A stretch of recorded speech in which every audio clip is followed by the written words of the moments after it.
আমি আমাৰ সাংগঠনিক দিশ সবল কৰাৰ ক্ষেত্ৰত ব্যৱস্থা লৈছোঁ। এতিয়া আমি আমাৰ 8 জানুৱাৰীৰ পৰা আমি এতিয়া বুথ কৰ্মী সভা অনুষ্ঠিত কৰিম। আমি হাজাৰ হাজাৰ কৰ্মীক লৈ আমি বুথ কমিটি কৰিম। গতিকে আমি প্ৰত্যেকটো সমষ্টিতে কৰাৰ কাৰণে লৈছোঁ। এতিয়া প্ৰথম পৰ্যায়ত আমি 5টা লোকসভা সমষ্টি আমি সমিতিত লোকসভা সমষ্টিত আমি তেনেধৰণৰ বুথ কৰ্মী সভা বিশাল বুথ কৰ্মী সভা অনুষ্ঠিত সিদ্ধান্ত লৈছোঁ। প্ৰথম হৈছে বৰপেটা। আমি 8 জানুৱাৰী তাৰিখে বৰপেটাত কৰিম। 10 তাৰিখে কাজিৰঙা লোকসভা সমষ্টিত আৰু ঠিক তেনেকৈ 23 তাৰিখে আমাৰ যোৰহাট লোকসভা সমষ্টিত, 30 তাৰিখে তেজপুৰ লোকসভা সমষ্টিত আৰু 2 ফেব্ৰুৱাৰীত আমি কৰিমগঞ্জ লোকসভা সমষ্টি।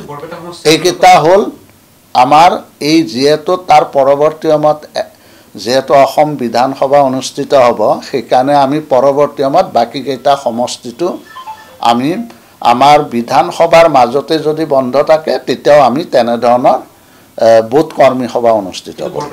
কংগ্ৰেছে ন্যায় যাত্ৰা কৰিব, কিন্তু কথাটো হৈছে এতিয়া ন্যায় হোৱা নাই নেকি?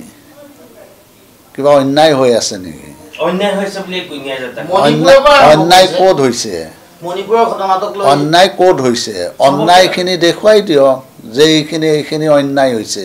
যদি অন্যায়খিনি দেখুৱাই প্ৰথমতে নিদিয়ে বা অন্যায় কৰা কথাখিনি যদি তেওঁলোকে ৰাইজক অৱগত নকৰে, এতিয়া ন্যায় প্ৰচাৰ কৰি তেওঁলোকে সেইটো ন্যায়টো কি বিচাৰিছে?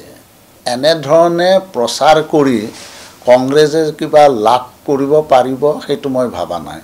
কাৰণ এতিয়া যি ধৰণে অসম তথা উত্তৰ পূৰ্বাঞ্চলৰ উন্নয়ন বিকাশ হৈছে আৰু যি ধৰণে দুখীয়া মানুহৰ ক্ষেত্ৰত বিভিন্ন আঁচনি গ্ৰহণ কৰিছে আৰু যি ধৰণে এতিয়া এই বিজেপি নেতৃত্বাধীন চৰকাৰখনে অনাগত দিনৰ যিখিনি পৰিকল্পনা হাতত লৈছে, গতিকে সেইখিনিয়ে মই ভাবোঁ যে মানুহে অন্তৰেৰে মানে বিজেপি নেতৃত্বজোঁটক গ্ৰহণ কৰিছে।